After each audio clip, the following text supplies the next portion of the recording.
네. 자, 그런 다음에 이제 마지막으로, 영어 이제 과정별로 시험에 대한 거를 간단히 말씀을 드리도록 할 텐데요.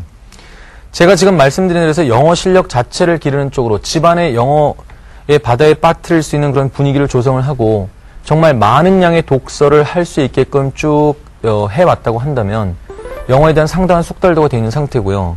뭔가 어떤 시험 준비를 하는 데 있어서는 사실 무슨 공인 영어 시험 같은 거를 하게 된다고 했을 때는 한 3개월 전 정도에.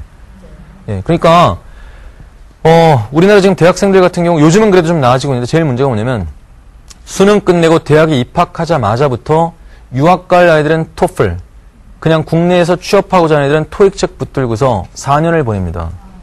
한마디로 미친 짓입니다. 영어 실력도 안 늘고 토익 성적도 원하는 만큼 그렇게 쉽게 올라가지 않습니다.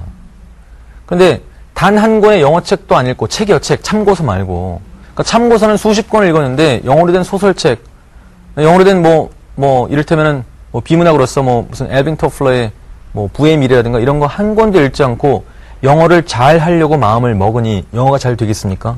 절대로 잘 되지 않습니다. 예. 그 문제인데, 근데 제가 방금 말씀드렸던 것처럼 어린 시절부터 이렇게 쭉 계속해서 독서를 해온 것으로서 숙달도가 되면 3개월 정도만 실전적인 준비를 하게 되면 어떠한 영어 시험이든지 정말 잘 볼 수 있습니다. 이건 절대 이론이 아니라 제가 다 현장에서 지도를 해보고 얻은 결론입니다. 그렇게 해서 하면 되고, 지금 이제 사실 국제중학교 입시에 대해서들 관심이 많으신데, 사실 국제중학교 입시에 대해서 한 말씀 드리자고 한다면, 이 국제중학교에서 이제 특별 전형, 무슨 국제화 전형 이렇게 해서 뽑거든요. 그건 솔직히 말하자면 영어권 국가에서 살다 온 아이들을 위한 배려 차원에서의 전형입니다. 그러니까 사실 우리가 솔직히 말해서 어제 또 제가 무슨 사교육 없는 세상이라는 포럼에 나가서 그 자리에는 서울대 영어교육과 교수님도 계셨고 또 우리 현직 계시는 선생님도 계셨고 많은 분들이랑 같이 제가 토론을 했는데 결론은 이거죠.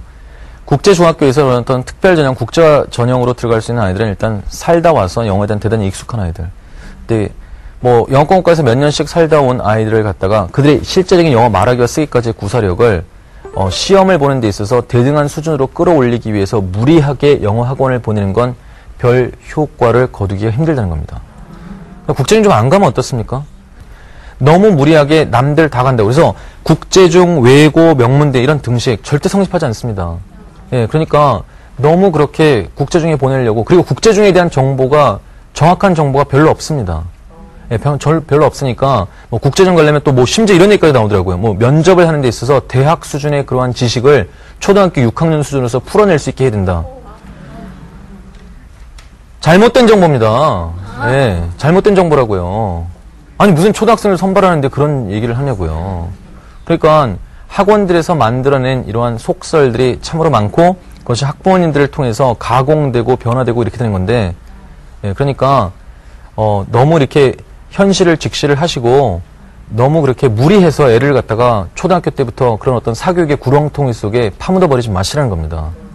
그리고 이제 외고 입시 같은 경우는 이제 점점 외고 입시를 중학교 교육 과정에서 배운 것만으로도 뽑을 수 있게 하겠다 하는 것을 이제 몰아가기 때문에 사실 이제 내신 관리 우선 잘 하고요. 그리고 영어에 대해서는 사실 중학교 교육 과정만 갖고는 안 되죠. 그렇다고 해서 사교육을 의존하는 게 아니라 제가 말씀드린 것처럼 엄청난 양의 영어 독서, 영어 듣기에 대한 노출 이런 거를 해오면 되는 거고, 이제 다만 외고 같은 경우는 외고의 특성상으로 어떻게 하겠습니까? 외국어를 잘하는 아이들 갖다가 특기 적성을 살려주겠다 하는 거니까 영어 시험 자체는 아무리 통제를 가하려고 하더라도 사실 지금 정도의 정시에 있어서의 수준을 크게 하회하게끔 떨어뜨릴 수는 없을 겁니다. 예, 그러니까 한 수능 정도 수준까지는 중2 겨울방학 때 정도에 끝나야 되는데, 근데 그게 그냥 선행학습으로서의 개념이 아니라 사실 수능 정도의 수준, 제가 뭐라 그랬습니까?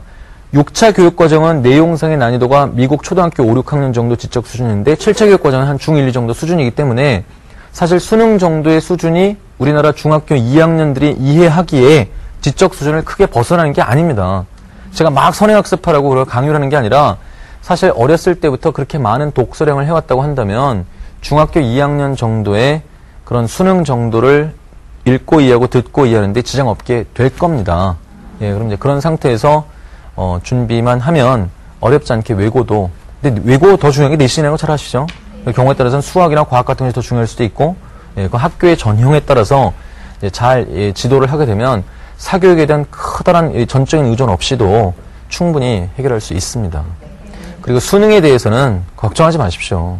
수능에 대해서는 뭐 제가 무료 강의도 많이 하고 있고, 제가 그 강의하는 사이트에서 뭐 어떠한 식으로든 경로든 수능 어떻게 하면 잘할 수 있는지 뭐 어떤 식으로든 여러분들이 비용이 들어가지 않게 계속해서 좋은 내용으로 말씀을 드릴 겁니다.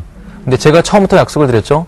이 정확한 영어에 대한 로드맵을 짜야지 수능이 여러분들의 어린 자녀들의 인생의 목표가 돼서는 안 된다고요. 예, 그러니까 수능에 대한 건 지금 사실 어려워지고는 있습니다만 그렇게까지 제가 말씀드린 대로 어렸을 때부터 영어에 대한 익숙함이 제대로 잘 닦여져 왔다면 과히 그냥 사교육에 크게 의존하지 않고서도 해결할 수 있는 정도입니다.